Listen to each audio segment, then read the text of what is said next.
Hi guys, welcome back or welcome to DreamWorks Switch to Life. And in today's video, we're going to be reviewing my personal favorite movie of all time. That, of course, is How to Train Your Dragon 2. Now, the main reason that we're doing this is that yesterday the film celebrated its 10-year anniversary. And I gotta say that I absolutely love this movie for a ton of reasons, most of all the animation. While I did like the animation they used in the first movie, the second movie just amped up the game and made it even better, and I just love that. And then, of course, there's the voice acting, which is really awesome and way better than what we got in the original movie. Especially when it came to Drago Bloodfist. I absolutely loved his character and especially his voice.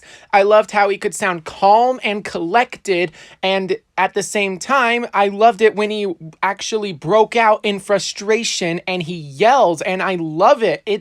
I just love how they portrayed this villain.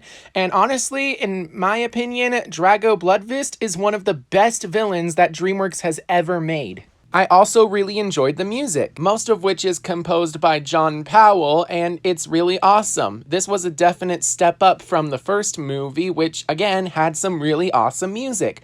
But of course, the best part was the new song written by Jonesy, which is literally just a pop song with the How to Train Your Dragon melody, but still really awesome. And of course, the best part of this movie is its story as well as its humor. I really enjoyed the humor, definitely a step up from the first movie. And while it could be argued that the story might be a bit not as good as it was in the first movie, in my opinion, it's way better. Granted, the first movie had such a simple concept, but at the same time, it was done so beautifully to the point where it's like unbelievable how good the movie is. But in this case, I actually think that the overall story of the second movie is way better because it's not so simple. There's twists and turns, and it's really awesome what they do here in such a short amount of time.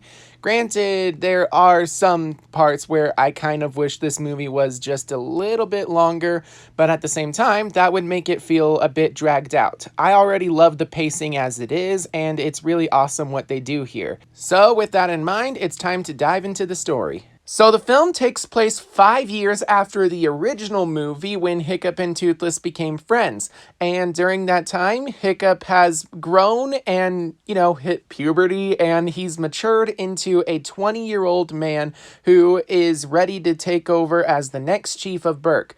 At least that's what Stoic thinks. When he announced this to his son, Hiccup decided to run away and just go exploring and clear his mind. And I really loved how they showcased that it's been 5 years. Not only has all of the kids matured, but everyone has matured, and they've all changed outfits and stuff.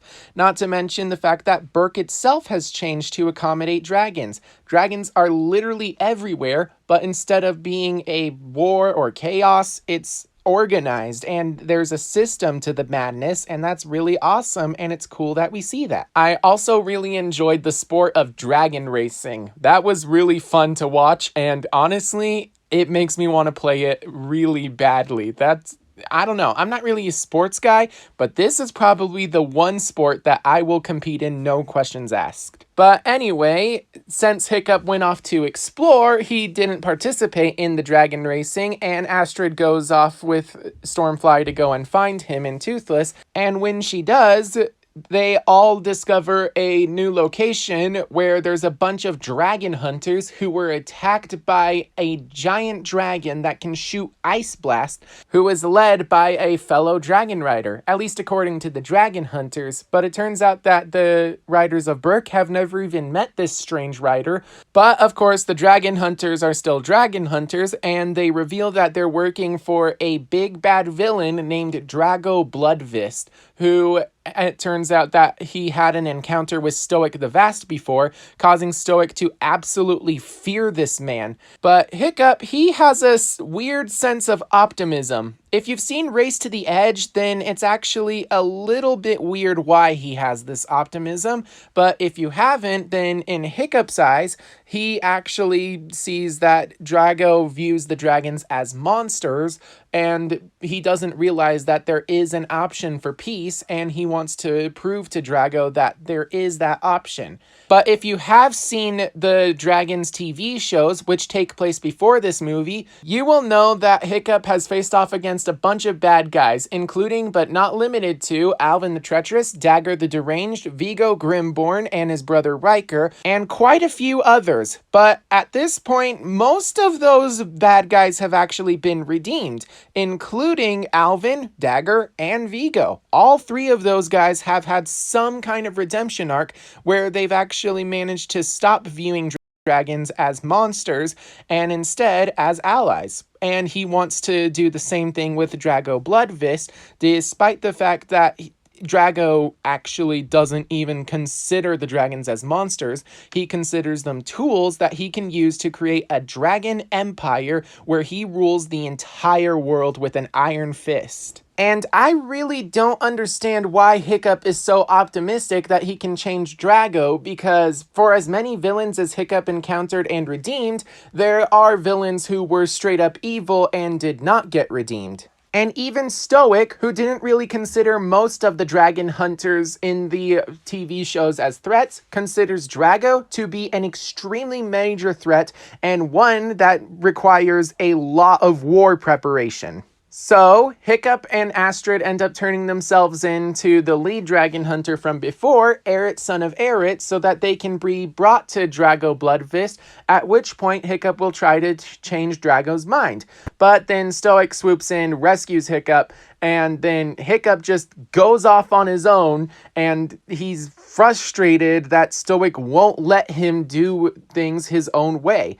And then he encounters a strange dragon rider who ends up kidnapping him and Toothless and bringing them to her lair.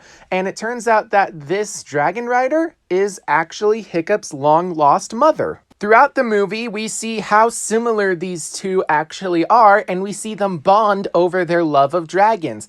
And of course, Vaka actually introduces Hiccup to the king of dragons, the Bewilderbeast. And while all that's happening, the dragon riders kidnap Eret, son of Eret, and force him to take them to Drago Bloodfist, at which point Drago uses his empire to capture the dragon riders and their dragons, and while he sentences the riders to death and their dragons to captivity, he also sentences Eret, son of Eret, to death because in his eyes, Eret failed him by revealing that at first there was just one dragon rider that the entire empire had to deal with.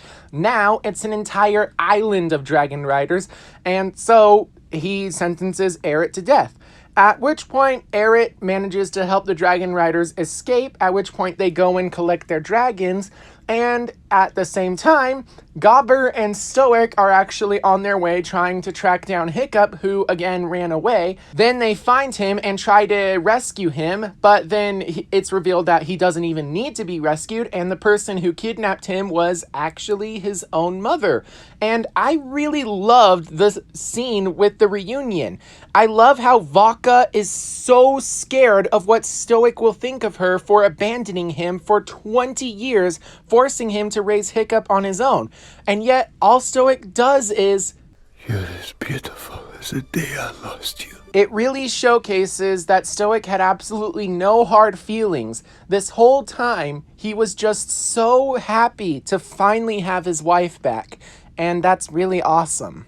There's some scenes where the two reunite and bond over old times, and then Drago and his empire actually attack, forcing everyone to fight back. Not just Hiccup, Vaka, Stoic, and Gobber, but the dragon riders who managed to escape alongside their dragons.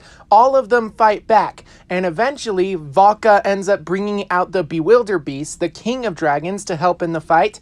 But then Drago brings his own Bewilderbeast out, who is a challenger, and initiates the Alpha Challenge. Basically, if you are defeated in combat, you lose the title of Alpha. And then Drago actually wins the fight, and his Bewilderbeast kills Valka's Bewilderbeast, making it so that he is the new king of dragons. And the great thing about the Bewilderbeast species is that they actually are able to control dragons. And I don't mean, oh, you're the king, so we'll follow you. I mean actual mind control. He literally makes it so that the Bewilderbeast controls Toothless and forces Toothless to kill Hiccup, at which point Stoic jumps in and takes the shot for him.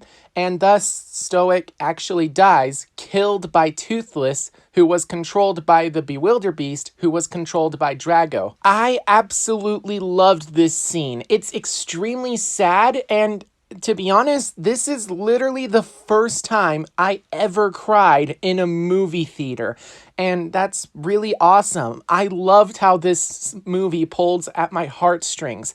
I loved how it showcased Hiccup's anger and frustration by having him force Toothless away because he blames Toothless for his father's death.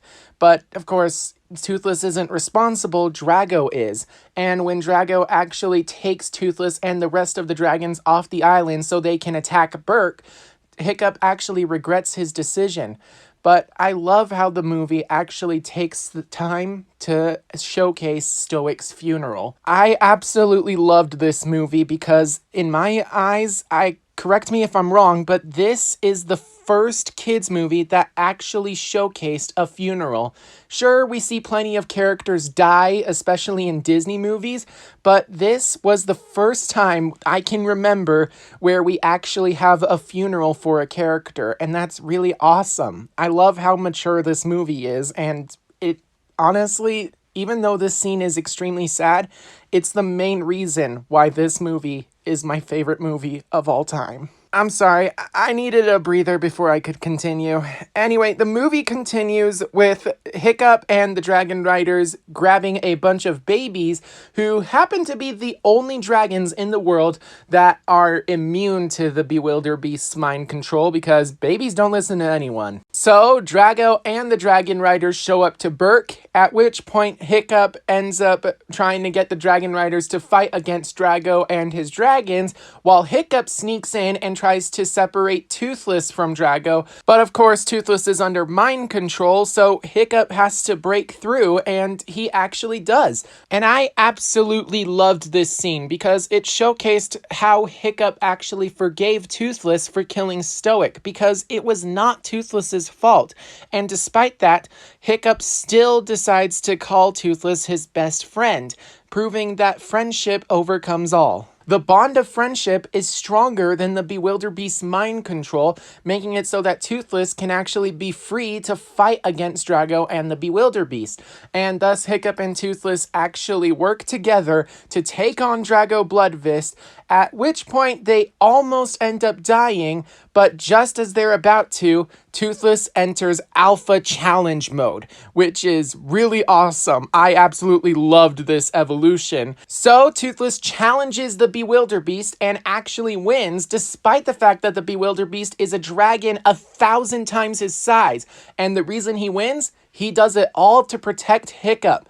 He actually has a real motivation, unlike the Bewilderbeast, who was just forced into servitude by Drago Bloodfist. And thus, the Alpha line is actually transferred. Since the dawn of time, the dragons have been serving the Bewilderbeast, but for the first time ever, a new dragon has taken over, the Night Fury. And while the Night Fury may not have the authority and mind control that a Bewilderbeast has, he has something even better: the loyalty and respect of all dragons everywhere, according to Alpha Law. Also, it helps when you happen to be rescued from a tyrant king and replaced with a king who actually cares for his people. And thus, both Hiccup and Toothless step into leadership roles. While, of course, Toothless ended up becoming the new king of dragons, Hiccup ends up becoming the chief of Berk after Stoic's death, and he ascends to the ranks and becomes the best chief that he can be. And we see in the Race to the Edge TV show that he actually has what it takes to be a leader, and we of course see the same thing in the third movie, The Hidden World. And that is the end of the movie. Overall, I thought this movie was extremely good, and almost perfect. There's just one scene in particular, mainly all of the ones that have to do with the love triangle relationship of Snotlout, Fishlegs, and Roughnut. And maybe once you add in Eret to that relationship, that's, oh boy. But still, I thought that the movie was really good, and I especially loved Eret's character. He was a dragon hunter that just did things because he was serving the most powerful person in the world. But after realizing that Drago is not the most powerful person in the world and actually has very little concern when it comes to loyalty, Eret actually decides to join up with the good guys and eventually redeems himself in the eyes of everyone, especially with Hiccup when he gave Stoic's dragon Skull Crusher to Eret. I also really enjoyed how they left Drago's fate unknown because, well, the thing is, Drago actually was supposed to return in the third movie where he was going to be given a redemption arc, but then the writers realized that there just wouldn't be enough screen time to actually make the arc believable, so his character was completely cut out of the movie, which, in my opinion, was a smart choice. So I think it's safe to assume that he drowned at sea when Drago's Bewilderbeast decided to flee to the hidden world on Toothless's orders. But one of my favorite scenes out of the whole movie was when Hiccup and Toothless were fighting the Bewilderbeast, at which point they were about to get bludgeoned with the tail, just like when they were fighting the Red Death in the first movie. But instead of failing to overcome it this time, they actually overcome it. And that's really awesome. Really shows how much the two have actually grown in their bond, and more importantly, their skill. And that right there is the end of my review. Honestly, again, How to Train Your Dragon 2 is one of, if not the best movies that DreamWorks has ever come out with. Mostly a top 10 on anyone's list, but for me, number 1. But what did you guys think of this movie? Make sure to leave some of your thoughts down below in the comments section. And if you made it this far in the video, I have a bonus question for you. If you could pick, what would you make the subtitle of the second movie? If the third movie has a subtitle, The Hidden World, well, how come this movie doesn't? Well, I actually came up with one myself, The Broken Bond, which is kind of a hint to what happens in the movie because it could be talking about the bond between mother and son, which was broken by 20 years of abandonment, but still repaired by the end. And of course, it could also be talking about the bond between Dragon and Rider when Toothless fell under the control of Drago Bloodfist. But make sure that you also like and subscribe so that you can keep up to date on all things DreamWorks, including when I eventually post the review for the third How to Train Your Dragon movie, eventually. And with that, I hope that you're all staying safe out there, and I will see you all in my next video. Bye-bye. Bye.